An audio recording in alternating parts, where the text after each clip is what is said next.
ইয়া রাসূলুল্লাহ ইয়া হাবিবাল্লাহ, তাই বলে কি আমার নসিবে আপনার জিয়ারত হবে না? ইয়া রাসূলুল্লাহ ইয়া হাবিবাল্লাহ, আমি গরীব উম্মত, আমার টাকা নাই, আমার মক্কায় মদিনায় যাওয়ার মতো সামর্থ্য নাই, অর্থ নাই, সম্পদ নাই রাসূল গো, কিন্তু আপনার দিদার একটা বার পাওয়ার জন্য যে আমি গভীর রাতে দৈনিক কাঁদি। রাসূল এই কান্নার পানি কি আপনার দরবারে পৌঁছায় না? এই কান্নার পানি কি আল্লাহর দরবারে কবুল হয় না? এই বলে যখন কান্দে আর চোখের পানি ছেড়ে দেয়, রাসূল বলেন উম্মত কান্দিস না, কান্দিস না রে উম্মত, কান্দিস না। তোর বন্ধু তো মদিনায় আসবে, ধনী হওয়ার কারণে, সম্পদশালী হওয়ার কারণে, টাকা পয়সা থাকার কারণে সে মদিনায় আসতেছে, আয়েশা সালাম দিবে আমার রওজা দেইকা দেইকা, আর তুই পাগল উম্মতির চোখের পানির মূল্য আমার কাছে কত বেশি দেখ। আমি রাসূল তোরে দিদার দিয়ে দিলাম, তুই সালাম দিবে আমি রাসূল রে দেইকা দেইকা। সুবহানাল্লাহ, আল্লাহু আকবার। ইয়া রাসূলুল্লাহ, রাসূল নামের ফুল ফুটেছে মরুসাহারায়, রাসূল নামের ফুল ফুটেছে মরুসাহারায়, সেই ফুলের সুবাস নিতে চলে মদিনায়,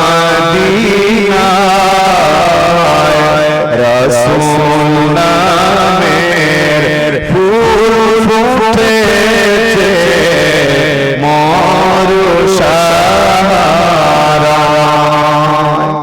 খোদার প্রিয় হাবিব নূরে মুজাসসাম,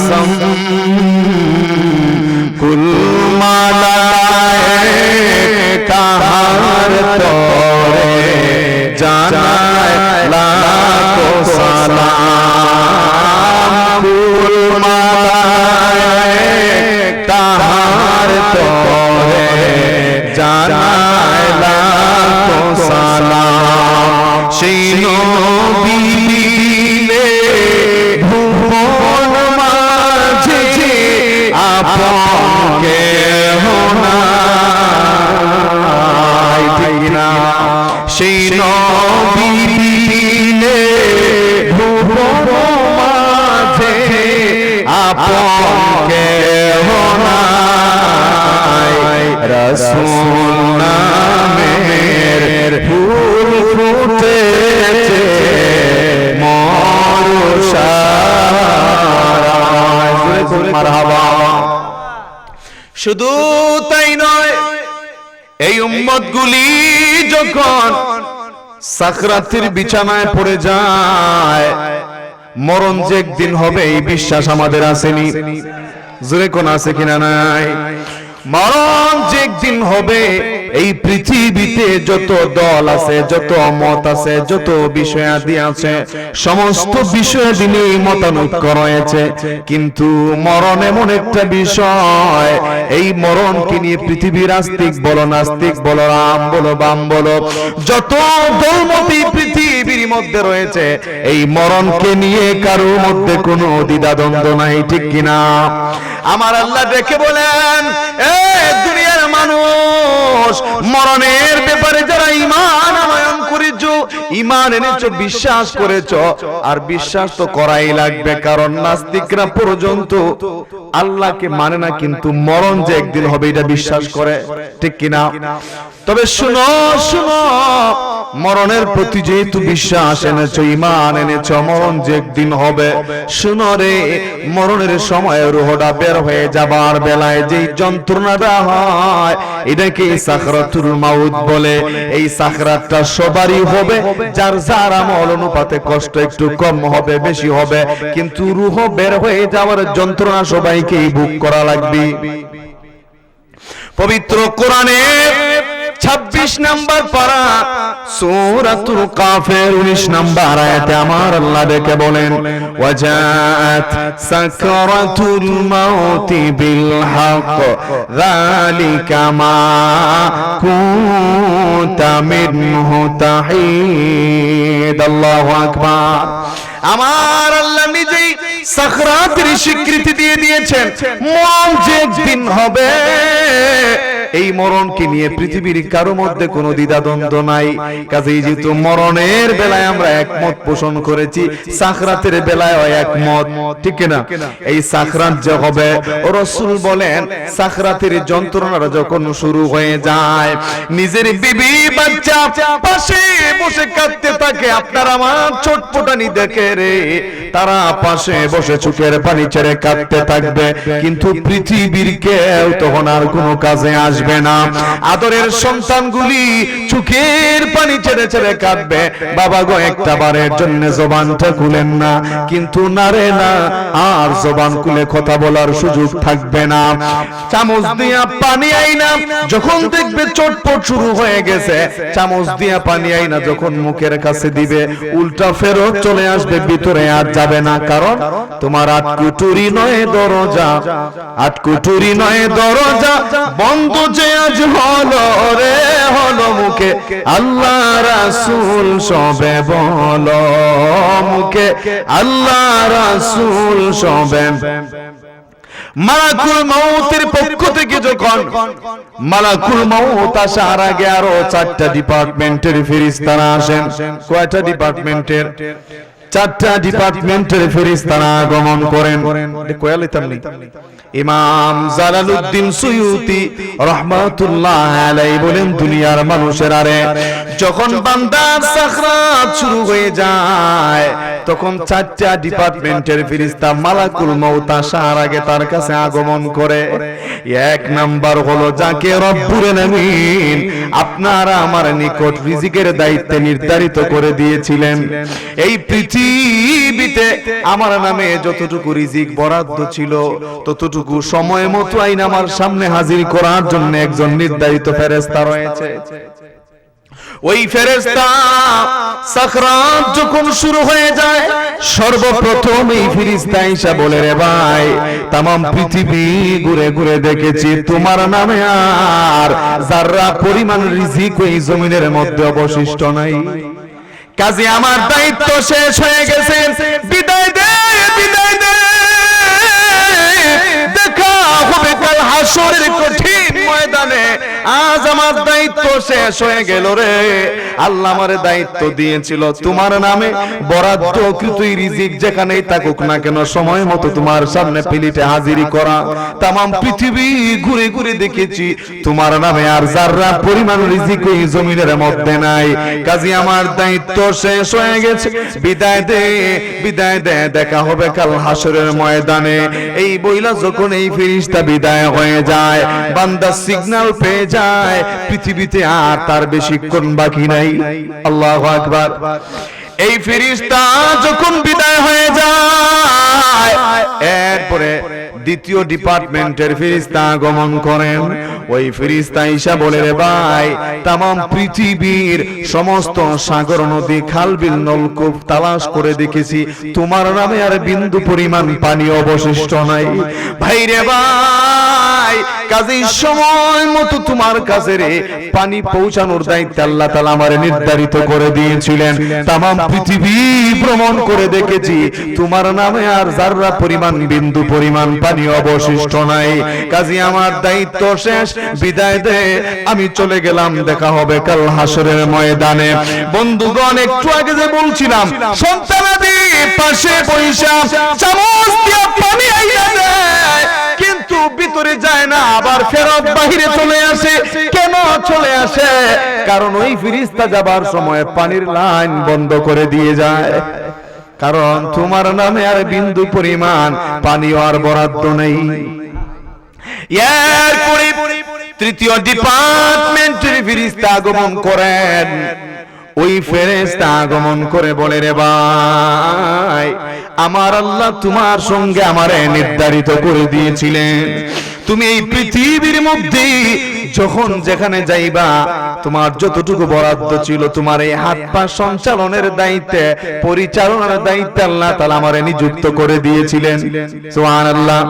আজকের তোমার সেই বাজেটের খাতা আমি তালাশ করে দেখেছি, তুমি আর একটা কদম সামনে বাড়ানোর মতো তোমার আর সুযোগ নাই, আর সুযোগ নাই রে, আর সুযোগ নাই। বন্ধুগণ, ওই ফেরেশতাকে যদি আল্লাহ তাআলা না রাখতেন তাইলে হাত পা গুলা চলতো না। দেখবেন পিঠের মধ্যে মশা বসে, হাতকে বলতে হয় না, ওইখানে একটু চুলকানি পাওয়া মাত্রই সে ধুমমুড়ি খেসাই দেয়, ঠিক কিনা? কি রে হাত কামড় দিল পিঠে, তুই কেন মারস? হাতে কয় মূলত আমি মারি না, আল্লাহ একজন ফেরেশতা নিযুক্ত করে রাখছেন যেন আমার আদরের বান্দাটারে মশায় না খায়। ওই ফেরেশতায় মশাটা বসতি যাইয়া তাবাড়া মারি দিছে। এইখানেও হাকিকত আছে রে, যদি ওই মশাটার হায়াত পুরাইয়া থাকে তাইলে আপনি অন্ধকারের মাঝে তাবা দেওয়া মাত্র মরি যায়, ঠিক কিনা? আর যদি ওই মশার হায়াত থাকে তাইলে একটা মাত্র মশা পুরাটা রাইত আপনারে দৌড়ায় আর আপনি থাবাইন কিন্তু বাজি পড়ে না, বাটে ফরে না। মশা বয়ন থাবা লাগে অন, নাইলে বয়ন এতটুকু পরিমাণ 1.5 মিনিট দূরে এম করতে করতে তাবা দিল দেখা যায় মশা টেঙ্গ লাগে না। আল্লাহ বলেন, এ আব্দুল কুদ্দুস, তোর ভরসা কি আমি আল্লাহর উপর থেকে চলে গেছে রে?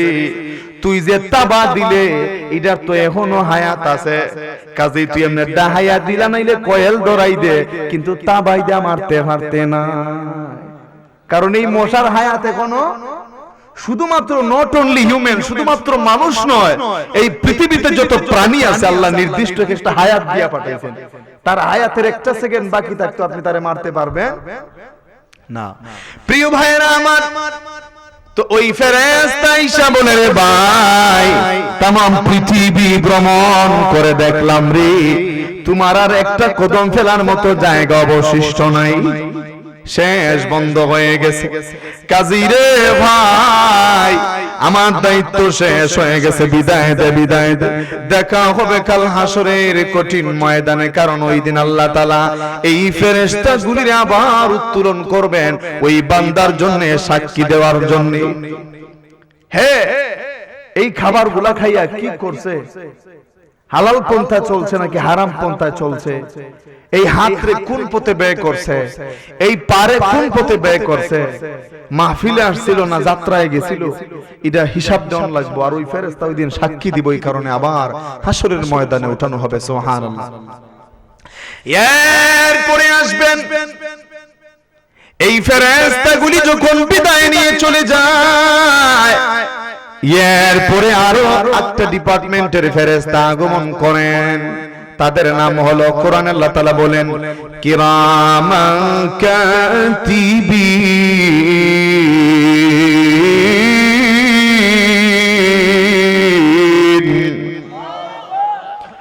কিরামান কাতিবিন ইয়ালামুনা মা তাফআলুন।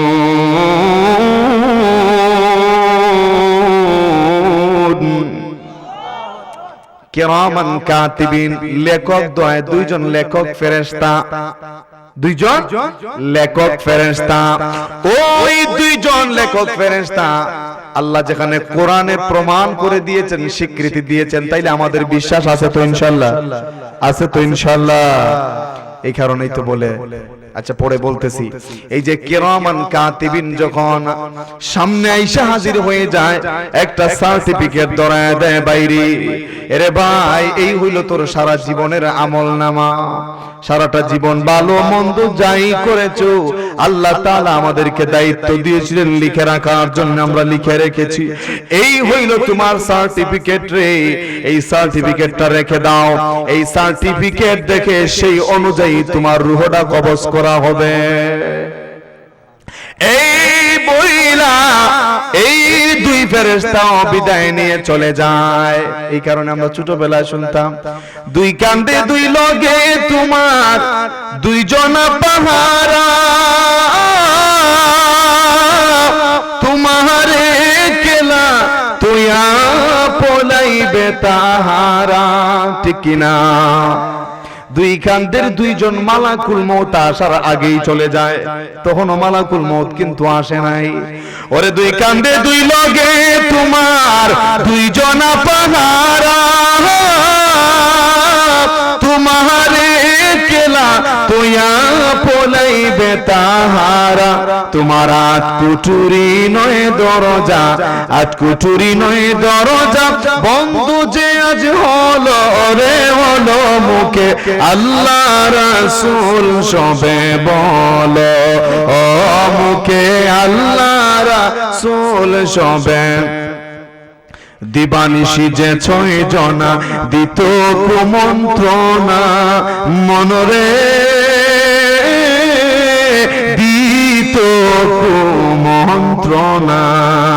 ছয় জনা মানে ছয়টা রিপু। দিবানিশি যে ছয় জনা দিত কুমন্ত্রণা, আজ তাহারা কোথায় গেল বাবস কি রে মনা। ফিরিস্তায় আসিয়া যখন জিজ্ঞাসা করিবে, দিন কি তোমার মাবুদকে বা তখন কি বলিবে। আল্লাহু আকবার। আল্লাহ বিনে মাবুদ নাই রে, আল্লাহ ছাড়া মাবুদ নাই রে, জবানে তাই বলো রে বলো মুখে আল্লাহ রাসূল সবে বলো, ও মুখে আল্লাহ রাসূল সবে।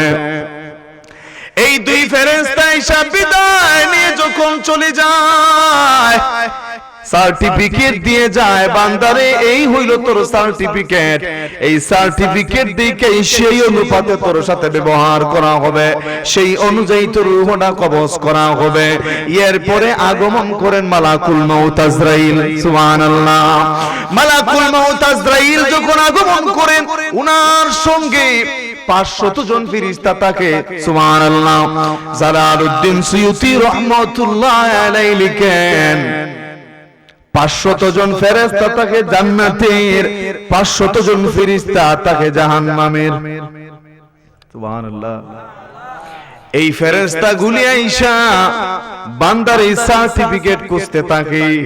কেউ বলে এটা আমাদের পার্টির লোক, কেউ বলে না এটা আমরার লোক। যারা ঘুমানোর সময় ওযু কইরা ঘুমানোর অভ্যাস আছে, দুরূদ পড়া পড়া ঘুমানোর অভ্যাস আছে, ওযু কইরা পবিত্র হালতে দুরূদ পড়ে পড়ে যারা ঘুমায়, এদের মরণের সময় যখন ওই 500 জন ফেরেশতা আসে, 500 জন জাহান্নামের, 500 জন হলো জান্নাতের, এরা আইসা যখন টানাটানি শুরু করে, তখন জান্নাতের ফেরেশতাগুলি বলে কিসের জন্য তোমরা টানাটানি করতেছো?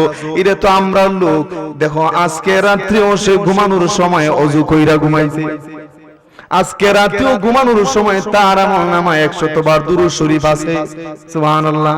কাজেই তারে কষ্ট দিও না, জান্নাতের সুবাতাস আর সুগ্রাণ তার নাকের মধ্যে লাগাইয়া জান্নাতের চিত্রটা চোখের সামনে তুলে ধইরা, তার বাসস্থানটা চোখের সামনে তুলে ধরো, ইভেন রাসূলকে সামনে আইনা হাজির করো, তার হাবিবরে দেইখা দেইখা তার রূহটা যেন সমর্পণ করে দেয়। সুবহানাল্লাহ।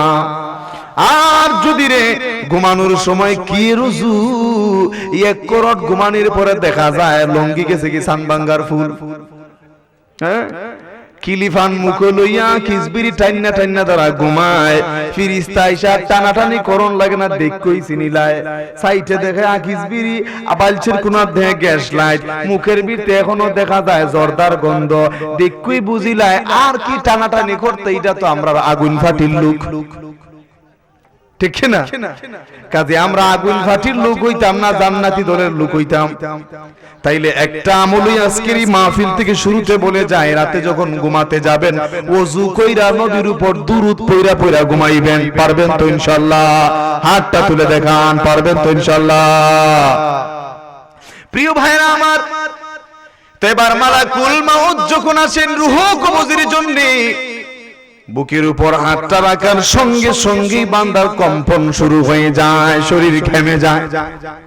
হায় রে হায়, রূহটা দৌড় শুরু করে দেয় পালানোর জন্য, পালানোর রাস্তা আসেনি, পালানোর কোনো রাস্তা নাই, কারণ আল্লাহ তাআলা তো কোরআনে 5 নাম্বার পারা 4 নাম্বার সূরা সূরাতুন নিসার 78 নং আয়াতের মধ্যে বলেছেন, আইনামা তাকুনু ইউদরিকুমুল মাউত ওয়ালাউ কুনতুম ফি বুরুজিম মুশাইয়াদা। আল্লাহু আকবার। আমার আল্লাহ জানায় দিয়েছেন দুনিয়ার মানুষের, আরে দুনিয়াতে বেশি দিন বাঁচার জন্য যতই মরণ থেকে পালানোর চেষ্টা করো, বাঁচার চেষ্টা করো, লুকানোর চেষ্টা করো, নির্দিষ্ট সময় যখন শেষ হয়ে যাবে, সময় মতোই আমার দায়িত্বরত নির্ধারিত ফেরেশতা মালাকুল মউত যায় সামনে হাজির হয়ে যাবে।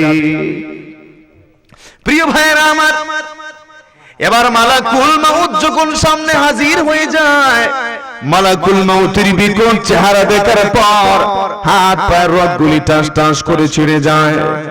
আরেকদিকে শয়তান আসে ঈমান হরণের জন্য, ধোঁকা দেওয়ার জন্য।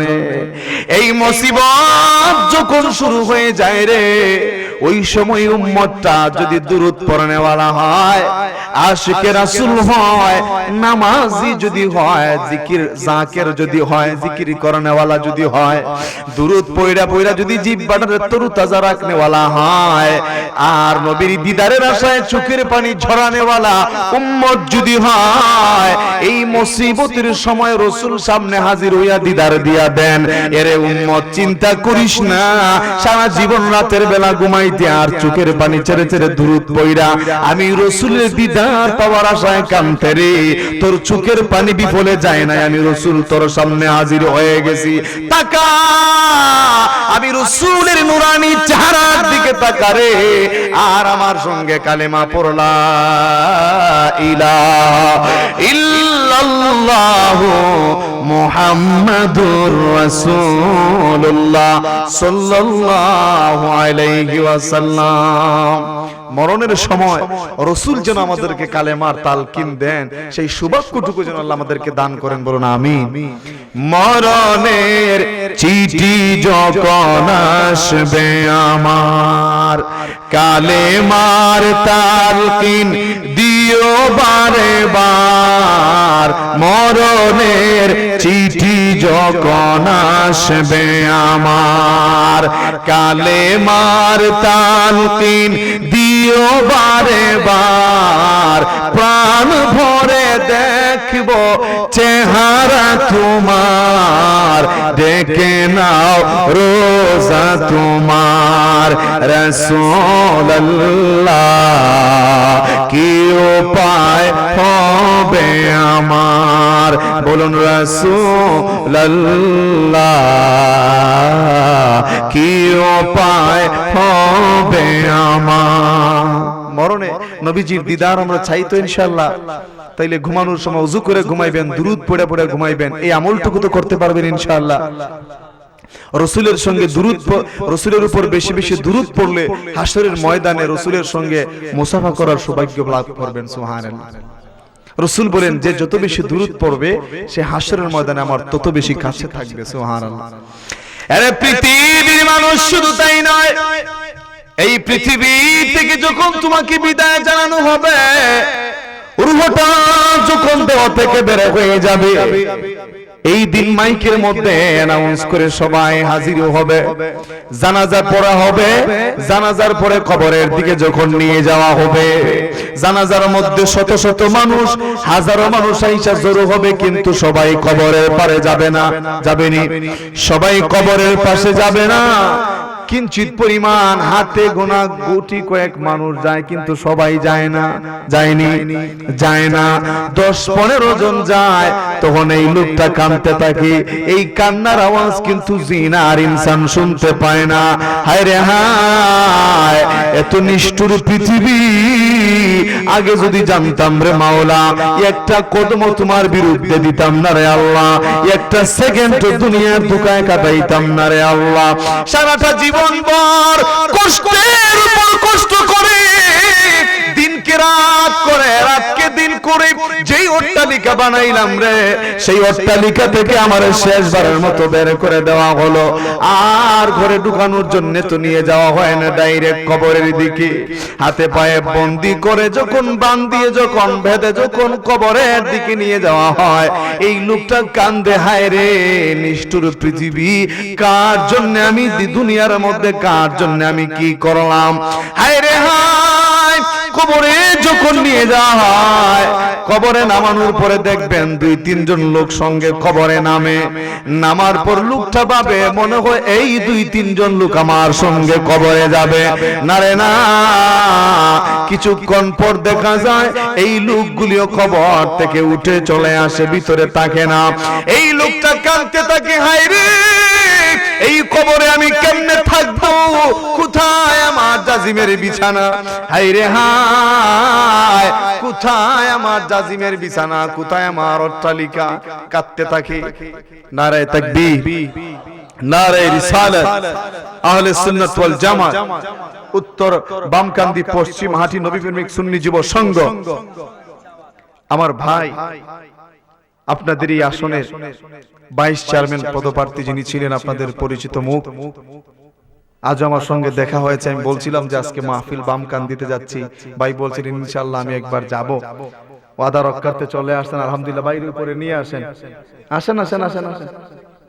আচ্ছা আচ্ছা, আব্দুর রহমান সেলিম ভাই ইনশাআল্লাহ আলেমদের পক্ষ থেকে আগামীতেও তিনি মনে হয় নির্বাচনে দাঁড়াবেন ইনশাআল্লাহ। তো প্রিয় ভাইয়ের জন্য শুভকামনা রইল। আমরা খুশি যে ওনার মতো একজন মানুষ আমাদের এই মাহফিলে এই সময় এসে হাজির হয়েছেন। আপনারা ছিলেন নি উনারে?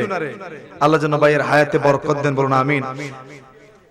টিয়া পাখি মার কাছে যাক, আমি খুশি হইছি যে ভাই যা আসছেন, আমার ওয়াদা দিয়েছিলেন যে আসবেন, উপরে চলে আসেন।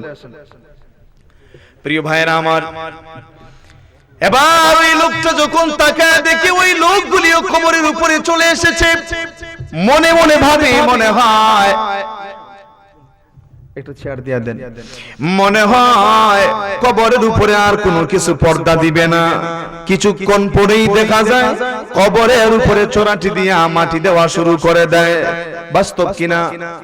যখন মাটি দেওয়া শুরু হয়ে যায়, এই লোকটা তখন কাঁদতে থাকে, হায় রে হায়, এই পৃথিবী বুঝিয়ে তো নিষ্ঠুর, কোথায় গেল আমার আদরের সন্তান, কোথায় গেল আমাদের আদরের ভাই ভাতিজা, কই গেল আমার বন্ধু, কই গেল আমার বান্ধব, কেউই তো খবরে আসলো না।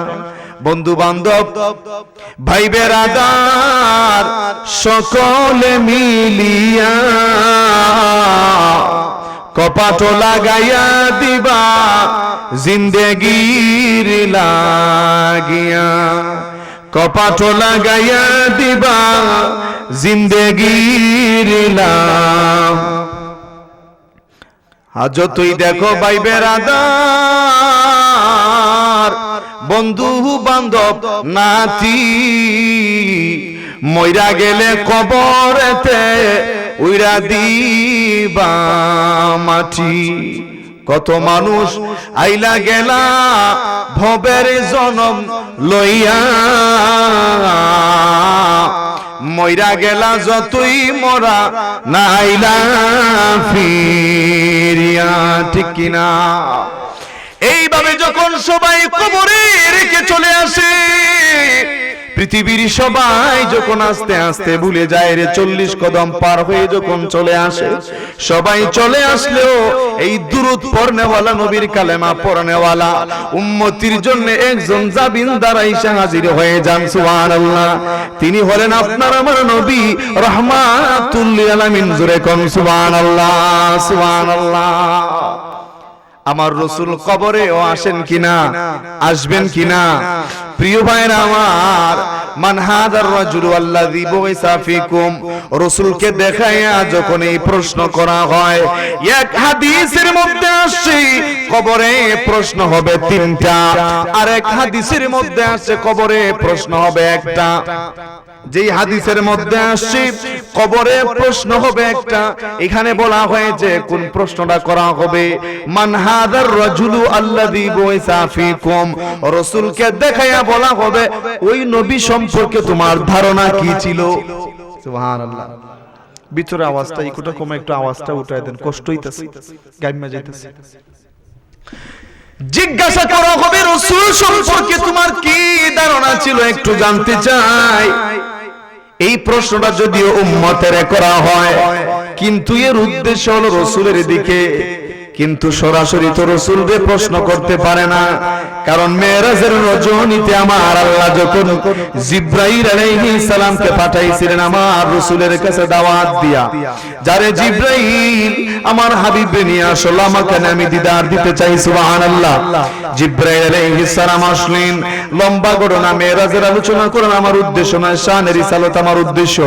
রাসূলকে যখন দেখলেন উম্মে হানির ঘরে বিশ্রাম নিতেছেন, উম্মে হানি ছিলেন রাসূলের চাচাতো বোন, আরেক সম্পর্ক হলো দুধ বোন, মানে মা হালিমাতুস সাদিয়ার দুধ বই পান করেছেন, সুবহানাল্লাহ। এই কারণে আরেক সম্পর্ক হলো দুধ বোন। ওনার ঘরের মধ্যে রাসূল বিশ্রাম নিতেছিলেন। এমন সময় জিবরাইল আলাইহিস সালাম সমস্ত ফেরেশতাদের সরদার হাজির হয়ে গেলেন।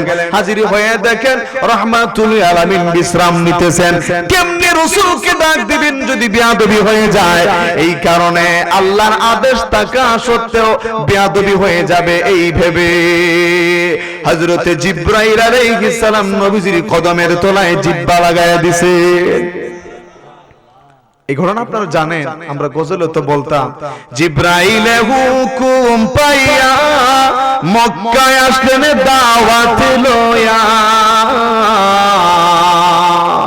ডাক দিতে সাহস না পেয়ে জিহ্বা কদম তলা, ইয়া রাসূলুল্লাহ ইয়া হাবিবাল্লাহ, ইয়া রাসূলুল্লাহ ইয়া হাবিবাল্লাহ।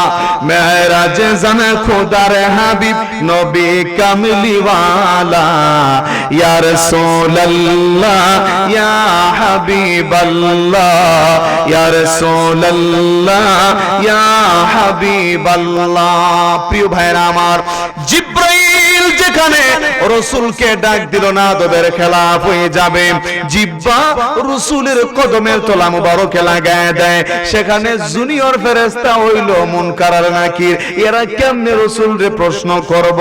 এই কারণে রাসূলরে প্রশ্ন না কইরা না জিগাইয়া উম্মতরে জিগায়, উম্মত এই নবীরে চিনোনি। এই সময় এই উম্মতটা যদি দুরূদ পড়নেওয়ালা হয়, এই উম্মতটা যদি কালেমা পড়নেওয়ালা হয়, রাসূলের অনুসরণকারী হয়, মুহাব্বত অন্তরে ধারণ করে যদি কবরে জানেওয়ালা হয়, তাইলে আমার রাসূল দেখে বলেন ফেরেশতারা রে, আমার এই উম্মতে আর প্রশ্ন কইরা কষ্ট দিস না রে। দুনিয়ার সব কিছু ছেড়ে দিয়ে কবর জগতে এসেছে, কোথায় তার বন্ধু, কোথায় তার বান্ধব, কোথায় তার বাড়ি, কোথায় তার জাজিমের বিছানা, কেউ নাই। এমনিতেই তো পেরেশানির মধ্যে আছে, আর পেরেশানির মধ্যে ফালাইস না। আমি রাসূলরে জিগা, আমার এই পাগল উম্মতরে আমি চিনিনি। সুবহানাল্লাহ।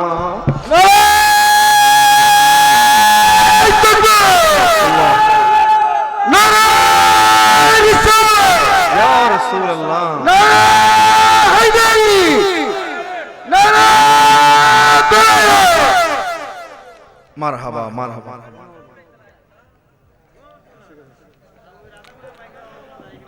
মাশাআল্লাহ মাশাআল্লাহ। লা ইলাহা ইল্লাল্লাহ, লা ইলাহা, লা ইলাহা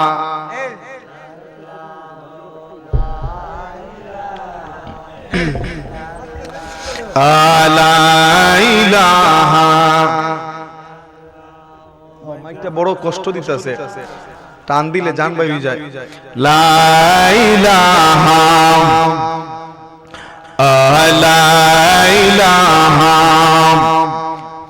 প্রিয় ভাইরা, বলতেছিলাম ওই সময় কবরে রাহমাতুল লিল আলামিন হাজির হয়ে যান। রাসূল বলেন আমার উম্মতরে কষ্ট দিস না রে, আমি রাসূল জিগা আমার এই পাগল উম্মতরে চিনিনি। সুবহানাল্লাহ। এই রকম আমাদের জন্য যেন রাসূল সাক্ষী দেন, সেই সৌভাগ্য আমরা অর্জন করতে চাই তো ইনশাআল্লাহ।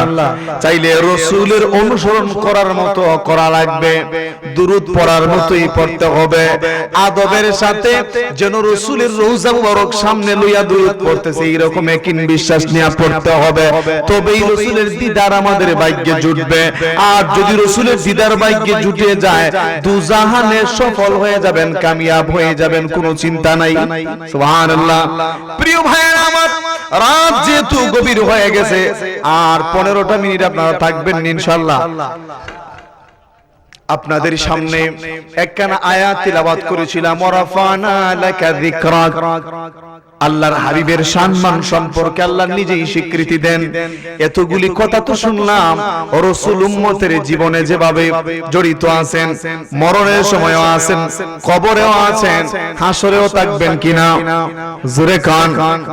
এবার সেই রাসূলের শান শুনেন, রাসূলের শান শুনেন, আল্লাহ তাআলা নিজেই ঘোষণা করতেছেন, ওয়ারাফানা লাকা যিকরাক। ও হাবিব, তাফসীর ইবনে কাসিরের মধ্যে এসেছে, তাফসীর ইবনে কাসিরের মধ্যে এসেছে, ও হাবিব, আমি নিজে আপনার সম্মানকে সমুন্নত করে দিয়েছি। সুবহানাল্লাহ। আমার আল্লাহ যার সম্মান ইজ্জত বাড়ায় দেয়, দুনিয়ার মানুষ টানাটানি কইরা কমাইতে পারবনি। আবু জাহেল কমাইতে পারছেনি, পারে নাই। এত শত্রুতামি করলো, দুশ্মনী করলো, কিন্তু রাসূলের সম্মান কমছে না, আরো বাড়ছে। আরো জোরে কান। প্রিয় হাজিরিন, আল্লাহর হাবিবকে আল্লাহ তাআলা বলতেছেন, হাবিব, ওয়ারাফানা লাকা যিকরাক, আমি স্বয়ং আল্লাহ আপনার মর্যাদা বাড়িয়ে দিয়েছি। আমি আপনার উপর দুরূদ প্রেরণ করি, আমার ফেরেশতারা দুরূদ পড়ে, আপনার উম্মতেরা যদি পড়ে তাইলে তারাই ফায়দা লাভ করবে, উভয় জাহানে শান্তি পাবে। একবার দুরূদ পড়লে 10টা রহমত তাদের উপর নাজিল হবে, যদি না পড়ে তাইলে নাজিল হবে না, এটা তাদের ব্যাপার। কিন্তু পৃথিবী ধ্বংস হওয়ার পরেও, তামাম পৃথিবী যখন ধ্বংস হয়ে যাবে, একটা মানুষ যখন এই পৃথিবীতে থাকবে না হাবিব, তখন আপনি রাহমাতুল লিল আলামিনের দুরূদ চলতেই থাকবে। কারণ পৃথিবী ধ্বংস হয়ে যাবে, মানুষ ধ্বংস হয়ে যাবে, কিন্তু ফেরেশতারা তখনও থাকবে, ফেরেশতারা তখনও থাকবে, ফেরেশতারা তখনও আমার রাসূলের উপর দুরূদ পড়তে থাকবে। সুবহানাল্লাহ। প্রিয় ভাইরা আমার, এরপরে শুধু এখানেই শেষ নয়, হযরতে আবু সাঈদ খুদরি রাদিয়াল্লাহু তাআলা আনহু থেকে বর্ণিত, আল্লামা জালালউদ্দিন সুয়ুতী রাহমাতুল্লাহি আলাইহি একখানা riwayat এনেছেন ওনার কিতাবের মধ্যে। হযরত আবু সাঈদ খুদরি রাদিয়াল্লাহু তাআলা আনহু থেকে বর্ণিত, আবু সাঈদ খুদরি রাদিয়াল্লাহু তাআলা আনহু বলেন, একদিন জিবরাইল আলাইহিস সালাম রাহমাতুল লিল আলামিনের কাছে হাজির হইয়া বলে, ইয়া রাসূলুল্লাহ, ইয়া হাবিবাল্লাহ, আপনি জানেন নি গো নবী, আল্লাহ তাআলা আপনার সম্মান মর্যাদা কিভাবে বাড়িয়েছেন? ও রাসূল বলেন, আল্লাহই ভালো জানেন। জিবরাইল বলেন, আল্লাহ তাআলা জানায় দিয়েছেন, ইদা যুকিরতু যুকিরতা মাই। সুবহানাল্লাহ। হ্যাঁ হাবিব, পৃথিবীর যেই প্রান্তে আমার জিকির হবে, সঙ্গে আপনারও জিকির হবে। সুবহানাল্লাহ। এই কারণে দেখেন কালেমায়ে নবী আছেন কিনা নাই, আরো জোরে কান, আজানে আছেন কিনা নাই, নামাজে আছেন কিনা নাই, মুনাজাতের মধ্যেও রাসূলের উপর দুরূদ না পড়লে বাইনা সামাই ওয়াল আরদ, আসমান জমিনের মধ্যে দোয়া ঝুলতে থাকে, কবুল হয় না। সুবহানাল্লাহ। তাইলে কালেমায়, আজানে, নামাজে, মুনাজাতে সব জায়গায় তো রাসূল আল্লাহর পাশাপাশি আছেন কিনা নাই, নামের সঙ্গে নাম আছে কিনা নাই। এবারে কয় নামের সঙ্গে নাম থাকলে বলে শিরিক হবে। তাইলে লা ইলাহা ইল্লাল্লাহ মুহাম্মাদুর রাসূলুল্লাহ, রাসূলুল্লাহ, রাসূলুল্লাহ, এটা কি শিরিক হইব? কোরআনও মুহাম্মাদুর রাসূলুল্লাহ আছে কিনা নাই? আছে। হ্যাঁ বন্ধুরা, এইসব কথা যারা বলে তাদের কাছ থেকে আমাদের ঈমান হেফাজতে রাখা লাগবে, সতর্ক থাকা লাগবে। তাইলে আল্লাহর নাম যেখানে আছে, আল্লাহর হাবিবের শান, নাম, মর্যাদা কথাও সেখানে আছে কিনা নাই? হযরতে আদম আলাইহিস সালাতু ওয়াস সালাম রে তো আপনারা চিনেন, চিনেননি? মনে হয় এই গ্রামের ওই হযরত আদম আলাইহিস সালামের নাম আপনারা শুনেছেন।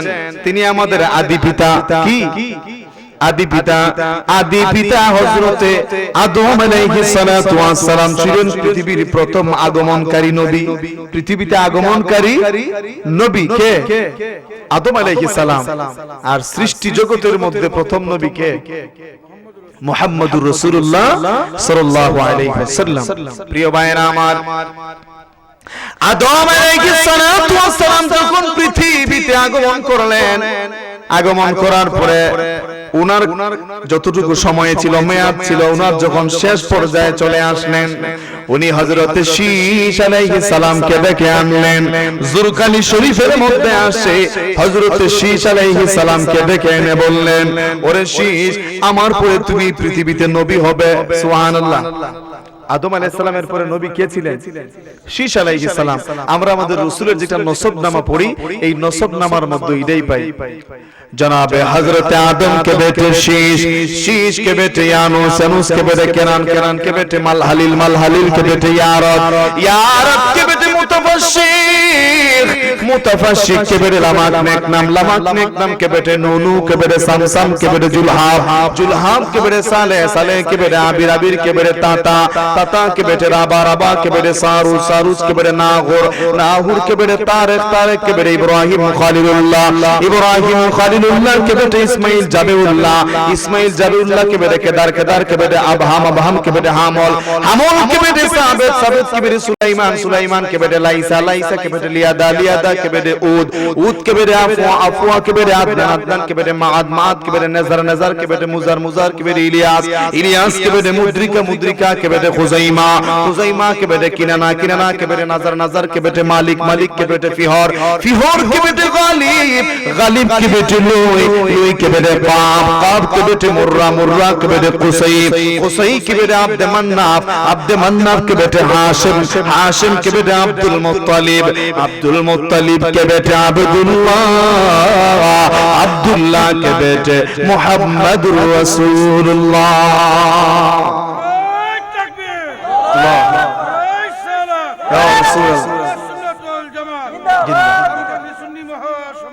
জিন্দাবাদ। প্রিয় ভাইরা আমার, হযরত আদম আলাইহিস সালামের পরে এই পৃথিবীতে নবী ছিলেন হযরতে, একটু ক্ষমা দেন, এই পৃথিবীতে নবী ছিলেন হযরতে শীশ আলাইহিস সালাতু ওয়াস সালাম। হযরতে শীশকে আদম আলাইহিস সালাম ওসিয়ত করতেছেন, বাবারে আমার পরে এই পৃথিবীতে পয়গম্বর হবে নবী, তুমি নবুয়তি পাবে তুমি, তাইলে শোনো, তোমারে আমি বাবা হিসাবে ওসিয়ত করে যাই, এই পৃথিবীতে যখন ওই আল্লাহর নামের জিকির করবা, সঙ্গে আরেকটা নাম যোগ কইরো, ওই নামটা হলো মুহাম্মাদুর রাসূলুল্লাহ সাল্লাল্লাহু আলাইহি ওয়াসাল্লাম। যখন ওই মাওলারে কর্তবাদের দাওয়াত দিবা, তখন একজন নবী যাকে আল্লাহ তাআলা সৃষ্টি করার কারণে আমাদেরকেও সৃষ্টি করেছেন, ওই নবী যে সবার শেষে পৃথিবীতে নবী হিসাবে, রাসূল হিসাবে, ইমামুল মুরসালিন, খাতামুন নবিয়িন হিসাবে পৃথিবীতে আগমন করবেন, এই সংবাদটা তুমি তোমার কওমের লোকদেরকে জানায় দিও। হযরতে শীশ আলাইহিস সালাম বলেন, আব্বা জান, ওই নবী কে গো? ওই মুহাম্মাদুর রাসূলুল্লাহ কে? ওনাকে তো পৃথিবীতে দেখলাম না কোনদিন, ইতিপূর্বে তো ওনার আমার সঙ্গে সাক্ষাৎ করাইলেন না, ইতিপূর্বে একদিনও দেখলাম না, আজকে নামটা যে বললেন ওনার নাম নেওয়ার জন্য আল্লাহর জিকিরের সঙ্গে, কে গো? ওনার পরিচয় একটু আমার সামনে তুলে ধরবেননি? হযরতে আদম আলাইহিস সালাম বললেন, পুত্র রে, উনি তো সেই পয়গম্বর, উনি সেই নবী যার কারণে আল্লাহ তাআলা তুমি শীশকেও সৃষ্টি করেছেন, আমি আদমকেও সৃষ্টি করেছেন। সুবহানাল্লাহ। ইমান যখন এই পৃথিবীতে জান্নাতে শয়তানের ধোঁকায় পড়ে গন্ধম ফল খাওয়ার কারণে যখন পৃথিবীতে আল্লাহ পাঠাইছিলেন, আরে শীশ, তোমার মাকে পাঠানো হয়েছিল জেদ্দায়, আমাকে পাঠানো হইল সিংহলে, মানে বর্তমান শ্রীলঙ্কায়, দুইজন পৃথিবীর দুই প্রান্তে। এরে শীশ, ওই সময় 1 বছর নয়, 2 বছর নয়, কারো সঙ্গে কারো সাক্ষাৎ নাই, প্রায় 300 বছর চলে গেছে। এমন কোন দিন নাই, এমন কোন রাত নাই রে চোখের পানি ছেড়ে ছেড়ে আল্লাহ দরবারে কান্দি নাই, কিন্তু ফরিয়াদ তো মঞ্জুর হয় না, তোমার মায়ের সঙ্গে আমার দেখা হয় না, আর আমার সঙ্গে দেখা হওয়ার কোনো সুযোগ নাই, আমারও দেখা করার কোনো সুযোগ নাই। দুইজন পৃথিবীর দুই প্রান্তে রে, একদিকে জনমানবহীন শূন্য, কারণ এরাই তো পৃথিবীর প্রথম মানুষ, ঠিক কিনা? এক জোড়া আর তো নাই, কোথায় যাবেন? ইবেন আল্লাহ তাআলা সমস্ত পশু পাখিরও নিষেধ করলেন, তোমরা আদমের কাছে যাইও না, আদমের কাছে যাইও না। কিন্তু একটা পাখি চলে গেছিল, এই পাখিটা হইল কবুতর। কি? কবুতর। সমস্ত পশু পাখিদেরকে আল্লাহ নিষেধ করছিলেন যে তোমরা আদমের কাছে যাইও না, এটা শাস্তি স্বরূপ, তোমরা যাইও না। সে জান্নাতের তো নাজ নেমত পাবার পরেও যেহেতু শয়তানের চক্রান্তে পড়ে গেছে, তোমরা তার কাছে যাইও না। তখন এটা আল্লাহর একটা লীলা খেলা, বুঝছেন না? মূলত আল্লাহ তো নিজেই কোরআনে বলছেন, ইন্নী জাইলুম ফিল আরদি খলিফা, আমি পৃথিবীতে আমার খলিফা প্রতিনিধি সৃষ্টি করতে চাই। তো আদম আলাইহিস সালাম না হইলে আমরা কেমনে আইলাম? বুঝছেন না? এটাই হলো আল্লাহর কুদরতের লীলা খেলা। এখন আল্লাহ তাআলা আদম আলাইহিস সালামের যখন দোয়া করেন, আরেকদিকে আল্লাহ কঠিন আইন আরো জারি করে দিয়েছেন যে পশু পাখির পর্যন্ত নিষেধ করছেন তোমরা আদমের কাছে যাইও না। ওই সময় একটা পাখি চলে গেছিল, যখন দেখছে তো সুন্দর মানুষ, এত সুঘ্রাণ ছড়াইতেছে, সবে মাত্র জান্নাত থেকে আসছে, বুঝেন না ব্যাপারটা? তখন একটা পাখি আর লুপ সামলাইতে না পাইরা আদম আলাইহিস সালামের কাছে চলে গেছে। যাবার পর আল্লাহ তাআলা এই পাখির জিজ্ঞেস করলেন, কি ব্যাপার? সতর্কতা সংকেত থাকার পরেও, আইন জারি করার পরেও তুমি নিষেধ আইন ভঙ্গ করে চলে গেলা, তার কাছে ঘটনা কি? তখন এই পাখিটা সুন্দর একটা জবাব দিয়েছিল, যেই জবাবটা আল্লাহর কাছে পছন্দ হওয়ার কারণে আল্লাহ শেষে সব পশু পাখিদেরকে বললেন যে এখন থেকে আর নিষেধ নাই, তোমরাও আসতে পারবা। কি জবাব দিছিল? সে বিনয়ের সাথে, এটা শয়তানের মতো উল্টা উল্টি করছে না, না কইরা বিনয়ের সাথে কয়, আল্লাহ একমাত্র একা থাকা হইল আপনার সিফত, একা থাকা, আপনি আল্লাহ হইলেন কুল হুয়াল্লাহু আহাদ, আপনি হলেন এক অদ্বিতীয়, আর একা থাকা আপনারই মানায়। এখন আদমও যদি একা থাকে, তাইলে পৃথিবীর যে পশু পাখিরা আছে না, এদের মধ্যে একটা প্রশ্ন জাগবে, মনে হয় এই নই আল্লাহ, মনে হয় এই নই আল্লাহ। এই কারণে এদের ভুল ভাঙবার লাগি আমি নিজে আইসা আদমের সাথে কিছু সময় দেখা করি, কথা কই, আমার ভালো লাগে। আল্লাহর কাছে এই প্রশ্নের জবাবটা ভালো লাগলো, দেওয়া লাগার কারণে আল্লাহ ওই সময় থেকে পশু পাখিদেরকে ঘোষণা করলেন, ঠিক আছে, নিষেধাজ্ঞা উঠায় নেওয়া হলো, তুলে নেওয়া হলো, এখন থেকে তোমরা যাইতে পারবা। সুবহানাল্লাহ। প্রিয় ভাইয়েরা আমার, হযরত আদম আলাইহিস সালাম বলেন, এরে শীষ, 1 বছর নয়, 2 বছর নয়, একে একে 300 বছর পার হয়ে গেল, দোয়া তো আর মঞ্জুর হয় না। কান্দিরে, কারো সঙ্গে কারো দেখা নাই, কে কোথায় আছি কেউ জানে না, কে কোথায় আছি, তোমার মাও আমার খবর জানে, আমিও তোমার মায়ের খবর জানি না। এক পর্যায়ে 300 বছর গেল, মতান্তরে 350 বছর অতিক্রম হয়ে গেল। যা যা আল্লাহ তাআলা সৃষ্টি করেছেন সকল সৃষ্টির উসিলা নিয়ে দোয়া করলাম, কাম হয় না। হঠাৎ মনে পড়লো, আমাকে যখন সৃষ্টি করার পরে আল্লাহ তাআলা সেজদা থেকে মাথা উঠাইতে বললেন, উঠাইয়া আরশের পায়ার মধ্যে যেই নামটা লেখা দেখেছিলাম, মুহাম্মাদুর রাসূলুল্লাহ, আল্লাহর নামের সঙ্গে ওই নামটার কথা মনে পড়ার সঙ্গে সঙ্গে যখন আমি এই নামের উসিলা লিয়া দোয়া করলাম, সঙ্গে সঙ্গে রব্বুল আলামিন আমার ফরিয়াদ কবুল করে নিলেন।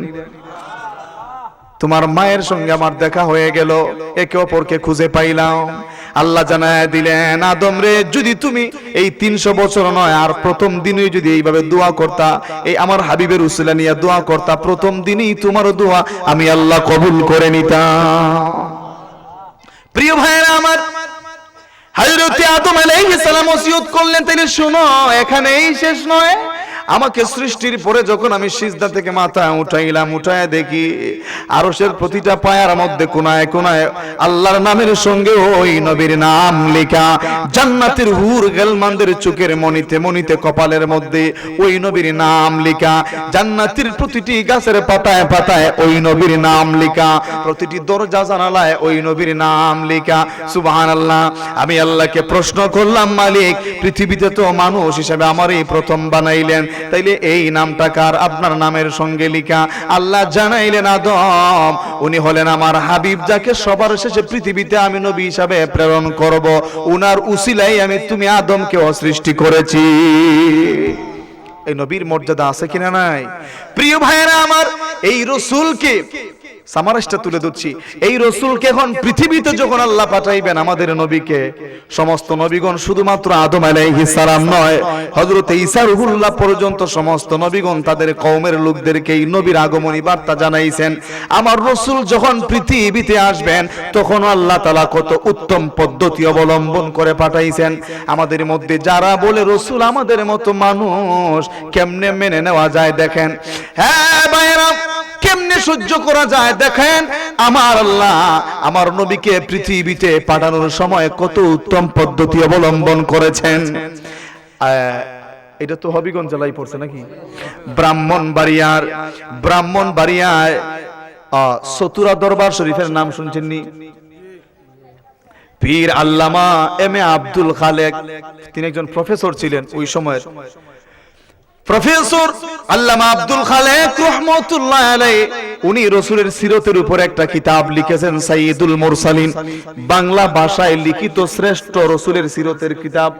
এই কিতাবের মধ্যে লিখেন আমার আল্লাহ তাআলা আমার হাবিবকে পৃথিবীর মধ্যে পাঠানোর সময় কত উত্তম পদ্ধতি অবলম্বন করেছেন। রে দুনিয়ার মানুষ, এই পৃথিবীর মধ্যে আল্লাহ তাআলা 18,000 মাখলুকাত সৃষ্টি করেছেন। এর মধ্যে দুইটা জাতি হইল শ্রেষ্ঠ। কয়টা জাত? মনোযোগ দেন। দুইটা জাত হইল শ্রেষ্ঠ। এই দুইটা জাতের মধ্যে আবার একটা হইল সর্বশ্রেষ্ঠ।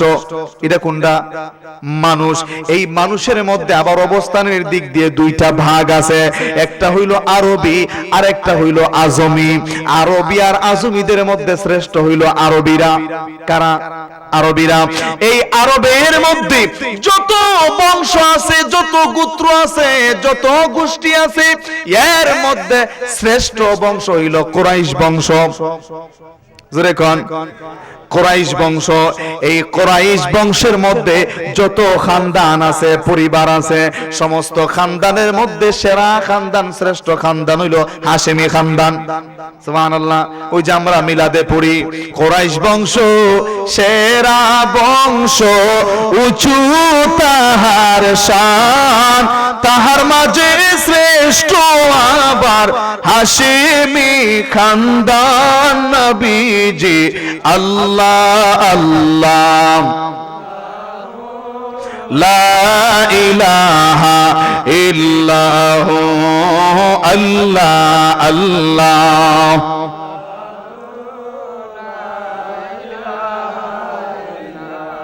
কুরাইশ বংশ সমস্ত বংশের মধ্যে শ্রেষ্ঠ। এরই মধ্যে যত খানদান রয়েছে, পরিবার রয়েছে, সকল খানদান পরিবারের মধ্যে শ্রেষ্ঠ হইল হাশেমি খানদান। এই হাশেমি খানদানের মধ্যে যত লিডাররা ছিলেন, নামি দামি ব্যক্তিরা ছিলেন, এদের মধ্যে সবচেয়ে সম্মানের অধিকারী ছিলেন আব্দুল মুত্তালিব। কে?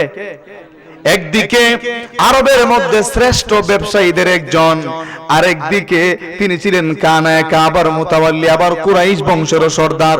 সুবহানাল্লাহ। এতগুলা গুণের গুণান্বিত ছিলেন তিনি। এই আব্দুল মুত্তালিবের ছিল 10 জন পুত্র। কয়জন? 10 জন।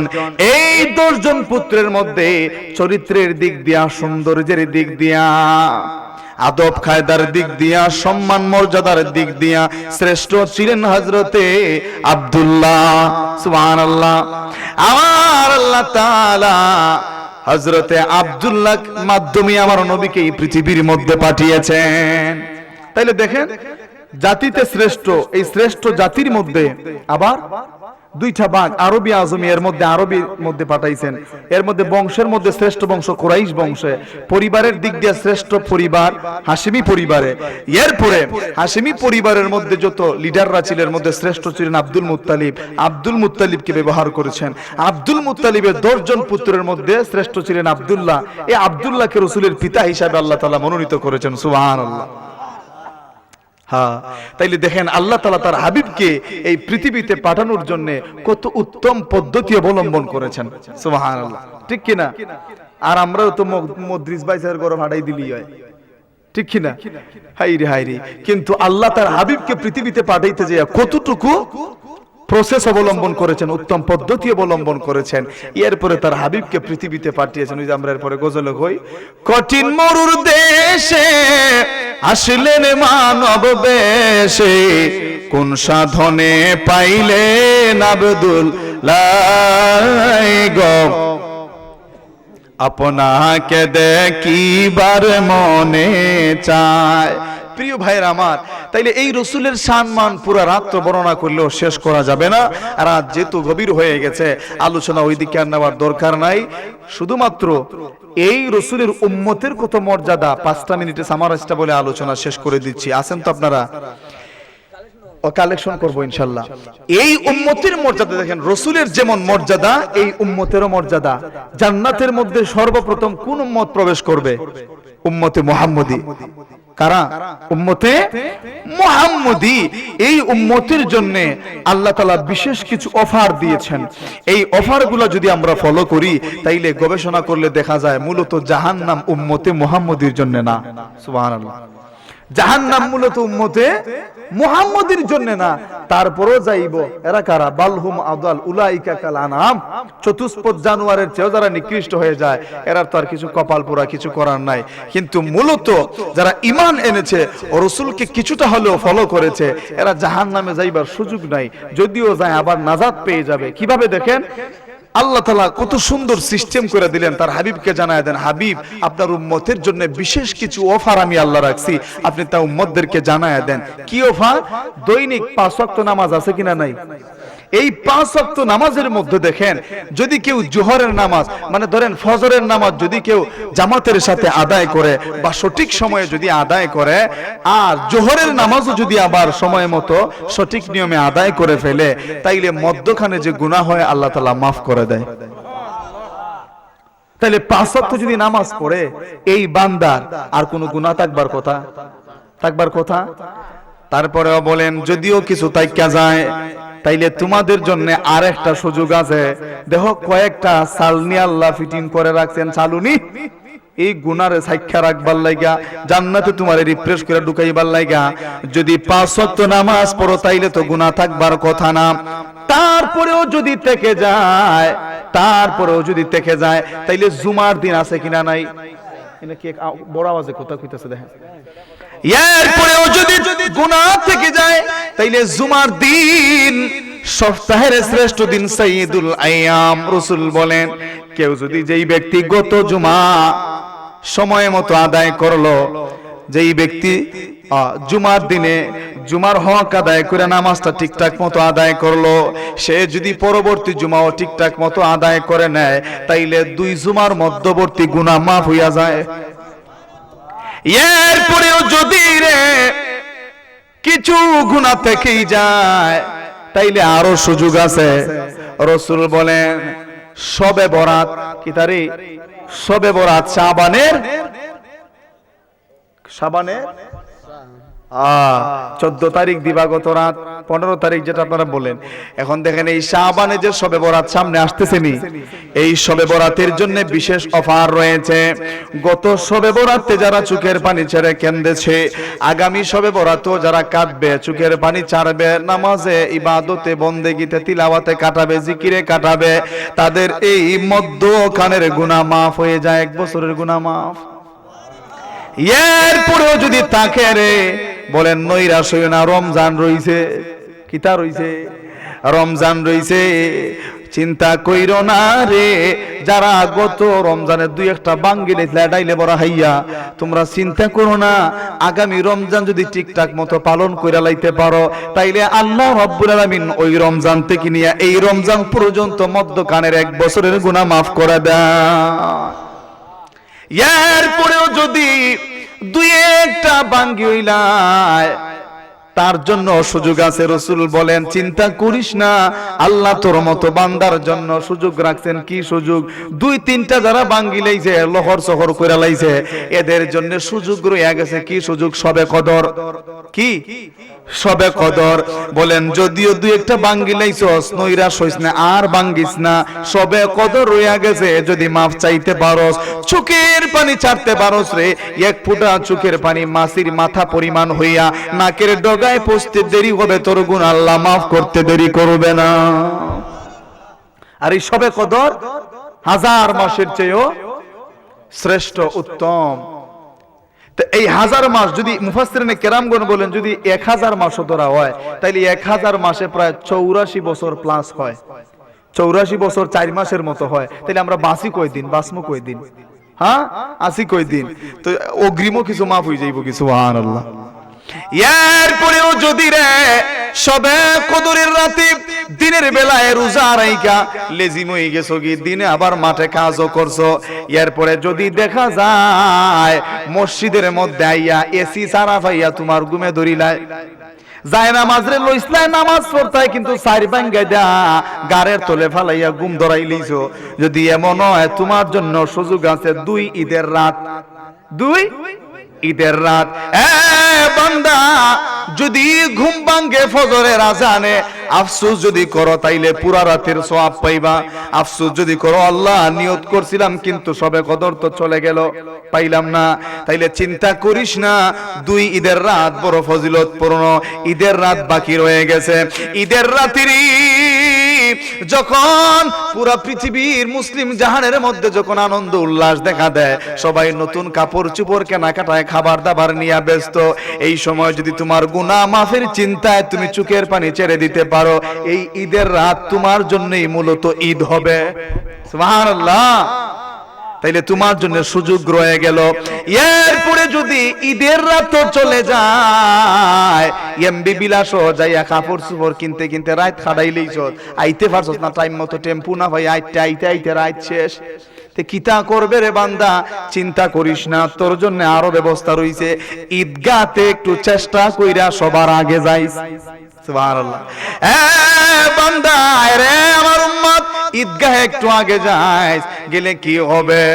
ওই সময় যদি একটু চোখের পানি চাইরা চাইরা যাস, আল্লাহ সবে কদর হারাইলাম, 2-3টা রোজাও ভাঙ্গা লাইছে, আল্লাহ ঈদের রাতটাও কাজে লাগাইতে পারলাম না, আমার কি হবে? কি হবে?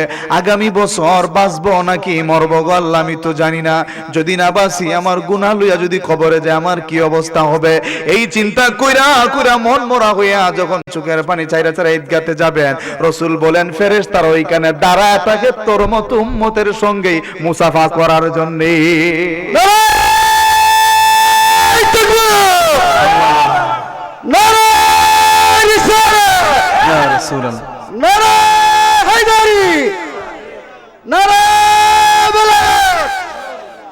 প্রিয় ভাইরা আমার, আওয়াজ ঠিক আছে? হ্যাঁ। এরপরেও যদি রে ঈদের দিনও যদি টাইম মতো গোসল করতে লেট হয়ে যায়, রেডি হইতে হইতে দেখা যায় তাকবীর শুরু হয়ে গেছে, খুতবা শুরু হয়ে গেছে, নামাজ অনেকে পায় না, এরকমও যদি হয়, তাইলে রাসূল বলেন এখনো তোর জন্য সুযোগ যায় না, আর একটা সুযোগ রইয়া গেছে। যা যা, সবে কদর গেল, সবে বরাত গেল, এরপরে 2 ঈদের রাতও গেল, ঈদগাহ গেল, কোনটাই যেহেতু কাজে লাগাইতে পারো নাই, তাইলে যা বৃদ্ধ বয়সে আর কি করবে, বাকি জীবনটা মুয়াজ্জিনি কইরা কাটাই দে। মুয়াজ্জিনি কইরা, আমরা তো এখন তো মসজিদে গিয়ে মুয়াজ্জিন সাহেবরে না ভাইলে তো ডাকেন না, কই দেখো কিতা উদ্দেশ্য তাহতায় না দাইতে। কিন্তু কিন্তু দেখেন মুয়াজ্জিনের মর্যাদা দেখেন। রাসূল বলেন আল মুআযযিনুনা, বুখারী শরীফের হাদিস, আল মুআযযিনুনা আতওয়ালুন নাসি আনাকা ইয়াউমাল কিয়ামা, কিয়ামতের দিন অন্যান্য মানুষের তুলনায় মুয়াজ্জিনগণের ঘাড় অধিক লম্বা হবে। মুফাসসিরিনে কেরামগণ বলেন এটা বগলার মতই তো না, এটা কিতা হইব, মানে এই বেটায় যখন দেখবো যে নামাজি বান্দা, রোজাদার বান্দা, এরা জান্নাতে যাওয়া ধরছে, কিন্তু এই বেটার আল্লাহ তখনও জান্নাতে যাইবার পারমিশন দিত না। কেলাইগা দিত না? তারে বিশেষভাবে আল্লাহ সম্মানের একটা উঁচু আসনে বসায় রাখবো, কিন্তু পারমিশন দিত না, কারণ এটা আল্লাহ একটা মজা নিবেন। সুবহানাল্লাহ। আল্লাহ এটা আনন্দ পাইবেন এই বান্দার ছটপটি দিকা, তার জন্য তো ভালো কিছু রইছেই, আল্লাহ চান যে দেখিয়ে কি করে, এটা মজা নিবেন আল্লাহ তাআলা। তখন এই বান্দাটা ওই যে বলছেন গার উঁচু হবে কিভাবে, বারবার খালি এই যে মনে করেন আমার এখানে বসাইছেন এইরকম আসনে বসাইলো, এটার উপরে উঠতে খালি যাইব কিতারে আমার আজান হই না দিল লতিফিয়া মসজিদ হইতো হে দেখি জারগি হ্যাঁ ফতা বললাম না কিতাল্লাহান গুন্ঠা দিত হইরা। এরপরে আমি মসজিদের মাইকুদের সময় কতক্ষণ পর খালি কইতাম আর 3 মিনিট আর 1.5 মিনিট, কতদিন আমার গাইল দিছো যত গণ গণ হোক ওখানে হ্যাঁ। ইটা গাইল দুইল হুনার পরেও যে আমি জাগাইতাম আমার ডাক খুন্না দে বেটা উঠটা সেহরি খাইলো রোজা রাখলো এই বেটা যার কি আল্লাহ দিয়ে আমারও এবো নেই না কিতা ঘটনা কইয়া চাইবো। ওই আল্লাহ রাসূল বলেন যে ওই দিন মুয়াজ্জিন গণের ঘাড় অন্যান্য মানুষের তুলনায় অধিক লম্বা হইব। তখন ওই আল্লাহ ওই সমস্ত লোকদেরকে মুসল্লিদেরকে বলবেন যে দাঁড়াও, যাওয়ার আগে সাক্ষী দেয়া যাও তোমরা কে ডাইকে আনতো, সুবহানাল্লাহ, কে ডাইকে আনতো, মুয়াজ্জিনের ডাকে আসতাম আল্লাহ। তখন রাসূল আরেক হাদিসের মধ্যে বলেন, বুখারী শরীফের হাদিস, রাসূল বলেন মান আযানা, যেই ব্যক্তি আযান দেয়, সাবআ সিনিনা, 7 বছর, কয় বছর, মান আযানা সাবআ সিনিনা মুহতাসিবান, একমাত্র আল্লাহর সন্তুষ্টির জন্য। কার সন্তুষ্টির জন্য? আল্লাহর সন্তুষ্টির জন্য। দুনিয়ার মানুষ আমারে মুয়াজ্জিন সাহেব কইব, সুরবালা কইব, এই উদ্দেশ্য নয়, একমাত্র আল্লাহর সন্তুষ্টি অর্জনের জন্য যেই ব্যক্তি 7 বছর আযান দিবে, মান আযানা সাবআ সিনিনা মুহতাসিবান কুতিবা লাহু বারাআতুম মিনান নার, ওই ব্যক্তিকে আল্লাহ তাআলা ফেরেশতাদের মাধ্যমে লিখিত জান্নাতের সার্টিফিকেট দিয়ে দেন, জাহান্নাম থেকে মুক্তির সনদ দিয়ে দেন, সুবহানাল্লাহ। তাইলে মুয়াজ্জিনের মর্যাদা আছে কিনা নাই? বলেন যে যদি এটাই না পারো তাইলে শেষ জীবনটা মুয়াজ্জিনি করে কাটাই দাও। 7 বছর যদি হয়ে যায়, 7 বছর মুয়াজ্জিনি করার নিয়তে আপনি আযান দেওয়া শুরু করছেন, যদি 6 মাস পরেই মারা যান পুরা 7 বছরের সার্টিফিকেটই পাইবেন, সুবহানাল্লাহ। তাইলে আমরা মুয়াজ্জিন গণের সাথে দুর্ব্যবহার করব পারবো তো ইনশাআল্লাহ? তাদেরকে সম্মান করব, কারণ কিয়ামতের দিন যেহেতু রাসূল বলছেন অন্যান্য মানুষের তুলনায় তাদের ঘাড় লম্বা হবে, মর্যাদা বেশি হবে, কাজে আমরাও তাদেরকে মর্যাদা দেওয়ার দরকার আছে কিনা নাই?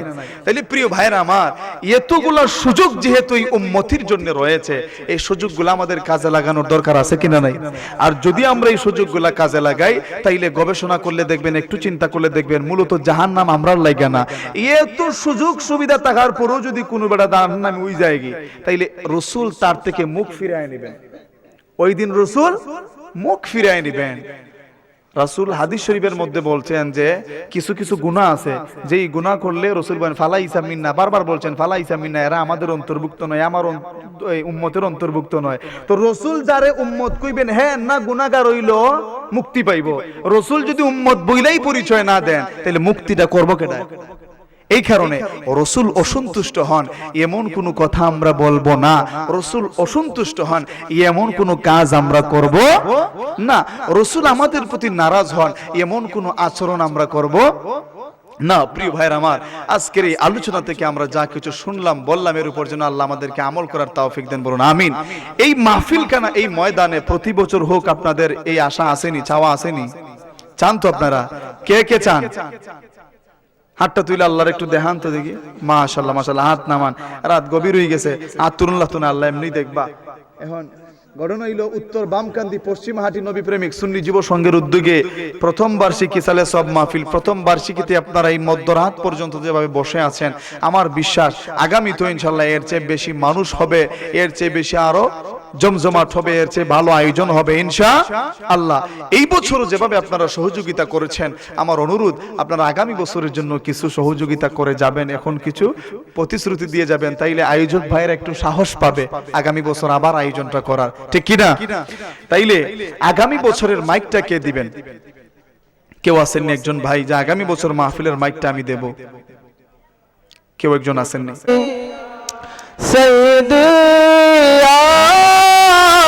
رسول الله ويا حبيب الله হাসরে যখন উঠিব ময় ময়দানে যখন দৌড়িব ইয়া রাসূলুল্লাহ বলে ডাকিব সেই ডাকের জবাব শুনিব ইয়া নবী সালাম আলাইকা ইয়া রাসূল সালাম আলাইকা ইয়া হাবিব সালাম আলাইকা সালাওয়াতুল্লাহ जिनके हर हर आदा सुन्नत मुस्तफा ऐसे पीरे तरीकत पे लाखों सलाम मुस्तफा जाने रहमत पे लाखों सलाम शमे बज में हिदायत पैलाम गौसुल आज़म इमाम तो का वन्नो का जलवाए शान कुदरत पहला को सलाम मुस्तफा जाने रहमत पहला को सलाम शमे बज में हिदायत पहला खुदा की लाडले प्यारे रसूल सलामी आज जाना हो कबूल मदीने की चाँद हजारों सलाम मदीने की चाँद लाखों सलाम मदीने की चाँद करोड़ों सलाम मदीने की चाँद बेहुद सलाम बलगल औला बिकमालिही कशफत दुजा बिजमालिही हसनत जमीउ खिसालिही सल्लु अलैहि व आलिहि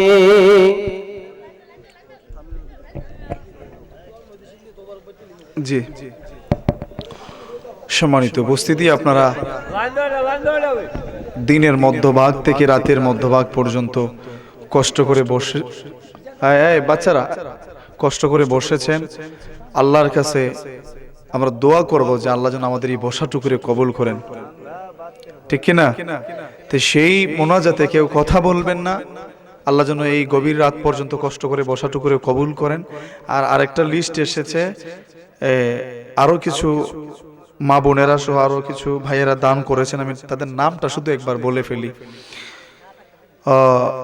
তারিন আসেরা 1100 মাজেদা যাদবনূর 500 হৃদয় মোল্লাবাড়ি 500 নাদিম মোল্লাবাড়ি 500 শাকিল সরকারবাড়ি 100 শামসু তেগরিয়া 500 গোলাম হুসাইন 10 কেজি চাল আবু সাইদ পশ্চিমহাটি 500 জহির আলী পশ্চিমহাটি 500 রাবেয়া পূর্বহাটি 500 আলী ইসলাম বড়বাড়ি 500 আশরাফুল পশ্চিমহাটি 1000 সোহাগ সরকারবাড়ি 1000 আম্বিয়া বড়বাড়ি 1000 সাদেকা আসেরা 1000 ইকবাল পশ্চিমহাটি 500 সকলের দানরে যেন আল্লাহ কবুল করেন বলুন আমিন সাল্লাল্লাহু আলা সাইয়্যিদিনা ওয়া মাওলানা মুহাম্মদ ওয়া আলা আলিহি ওয়া আসহাবিহি ওয়া সাল্লাম আস্তাগফিরুল্লাহ ইন্নাল্লাহা গফুরুর রহিম আস্তাগফিরুল্লাহ রাব্বি মিন কুল্লি যামবিন ওয়া আতুবু ইলাইহি লা হাওলা ওয়া লা কুওয়াতা ইল্লা বিল্লাহিল আলিয়্যিল আযীম আল্লাহুম্মা আমিন আল্লাহুম্মা আমিন ইয়া আরহামার রাহিমিন ইয়া আকরামাল আকরামিন ربنا ظلمنا أنفسنا وإن لم تغفر لنا وترحمنا لنكونن من الخاسرين ربنا ولا تحملنا ما لا طاقة لنا به واعف عنا واغفر لنا وارحمنا أنت مولانا فانصرنا على القوم الكافرين رب ارحمهما كما ربياني صغيرا قادر قد ردت داري بركمال أنت حسبي أنت ربي ذو الجلال كريما بخشاي برحال ما كريما بخشاي برحال ما कि हस्तम असीर का मुंदे हवा कि हस्तम असीर का मुंदे हवा اللهم اصلح أحوال المسلمين في فلسطين اللهم انصر المسلمين في فلسطين وفي كل مكان يا ذا الجلال والإكرام رب العالمين উত্তর বামকান্দি পশ্চিমহাটি নবী প্রেমিক সুন্নি যুব সংঘের উদ্যোগে আয়োজিত প্রথম বার্ষিক ইসালে সোয়াব সুন্নি মহাসম্মেলন থেকে এই মুহূর্তে আমরা হাত উঠাইলাম আজকের এই মাহফিলের কবুল আর মঞ্জুর ফরমাও ইয়া আল্লাহ এই মাহফিলের মাধ্যমে যে সওয়াবটুকু মঞ্জুর করেছ লক্ষ কোটি গুণে বাড়াইয়া সোনার মদিনায় আমাদের পক্ষ থেকে লক্ষ কোটি দুরূদ আর সালাম সহ দয়াল নবীজির নুরানি কদম মুবারকে আমাদের নাম ধরে ধরে পৌঁছায় দাও রব্বুল আলামিন এই জমিনের মধ্যে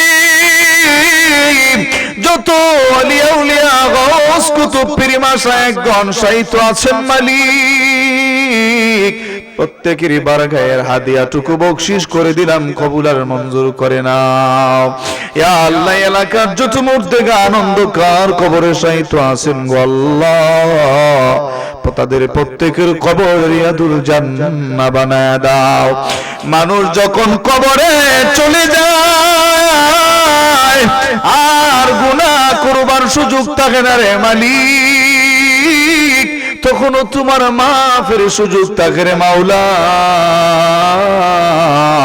তোমার গফফার আর রহমান নামের খাতিরে আমাদের বেফানা মুর্দেগান গুলিরে মাফ করে দাও ইয়া আল্লাহ রব্বুল আলামিন যাদেরকে লয়ে হাত উঠাইলাম যারা অসুস্থ আছেন শিফায়ে কামেলা দান করে দাও অভাবীদের অভাব দূর করে দাও ঋণগ্রস্তদের ঋণ পরিশোধের ব্যবস্থা করে দাও ইয়া আল্লাহ যারা প্রবাসে আছেন কামাই রুজির মধ্যে বরকত দাও সহি সালামত থাকার তৌফিক এনায়েত ফরমাও আজকের এই মাহফিলটা কিয়ামত পর্যন্ত কবুল করে নাও রব্বুল আলামিন ইয়া আরহামার রাহিমিন এই মাহফিল আয়োজন করতে যাইয়া যারা টাকা দিয়া পয়সা দিয়া শ্রম দিয়া বুদ্ধি দিয়া সহযোগিতা করলেন মাওলা প্রত্যেকের সহযোগিতার কবুল আর মঞ্জুর ফরমাও আল্লাহ আজকের এই মাহফিলের সভাপতি মহোদয় সহসভাপতি মহোদয়গণ আল্লাহ অতিথি বৃন্দগণ আল্লাহ খাস করে আমার ভাই আব্দুর রহমান সেলিম ভাই সহ আল্লাহ আজকের এই মাহফিলে ছামিয়ানার নিচে তোমার যে মায়ার বান্দাগুলি রাসূলের প্রেমে আসক্ত হয়ে হাজিরা দিলেন প্রত্যেকের উপস্থিতির কবুল আর মঞ্জুর ফরমাও কিয়ামতের কঠিন ময়দানে এই উপস্থিতির আল্লাহ হাজিরারে নাজাতের জরিয়া হিসেবে কবুল করে নিও মাওলা রব্বুল আলামিন এই মাহফিল কানারে আল্লাহ জমিনের মধ্যে কিয়ামত পর্যন্ত যেন জারি থাকে কবুল আর মঞ্জুর ফরমাও যারা আয়োজন করলেন আয়োজক ভাইদেরকে দিনের খাদেম হিসেবে কবুল করে নাও ইয়া আল্লাহ পর্দার আড়ালে অনেক মা বোনেরা হাত উঠাইছেন প্রত্যেকের দিনের খাদেম হিসেবে কবুল আর মঞ্জুর ফরমাও রব্বুল আলামিন জানি না কোন দিন মালাকুল মউত আজরাইল সামনে হাজির হয়ে যায় ওই দিন আসার আগে আগে কবরে যাওয়ার মতো সামানা জুগারের তৌফিক দিও মাওলা আল্লাহ যেদিন মৃত্যুর ফেরেশতা পাঠাইবা রমজান মাসে পাঠাইও, খালেস তওবা করার আগে আমাদেরকে মালাকুল মউতের সম্মুখীন করিও না। ইয়া আল্লাহ, আমার ভাই হাফেজ মুবারক ভাই সহ হাফেজ মাহমুদুল হাসান ভাই সহ আল্লাহ আজকের এই মাহফিল আয়োজন করতে দিয়া যারা বিশেষভাবে অবদান রাখলেন, প্রত্যেকের শ্রম রে আল্লাহ কিয়ামতের কঠিন ময়দানের নাজাতের জরিয়া হিসাবে কবুল করে নিও। ইয়া আল্লাহ, যেদিন মৃত্যুর ফেরেশতা পাঠাইবা রমজান মাসে পাঠাইও, জুমার দিনে পাঠাইও আল্লাহ, মালাকুল মউতের বিকট চেহারা দেখার পর যখন হাত পায়ের রোগগুলি টাস টাস করে চিরে যাবে আল্লাহ, এই মহা মুসিবতের সময়ে দয়াল নবীজির চেহারা আনোয়ার দেখাইয়া দেখাইয়া আমাদের জবানে জারি করে দিও ঈমানি কালেমা লা ইলাহা ইল্লাল্লাহু মুহাম্মাদুর রাসূলুল্লাহ।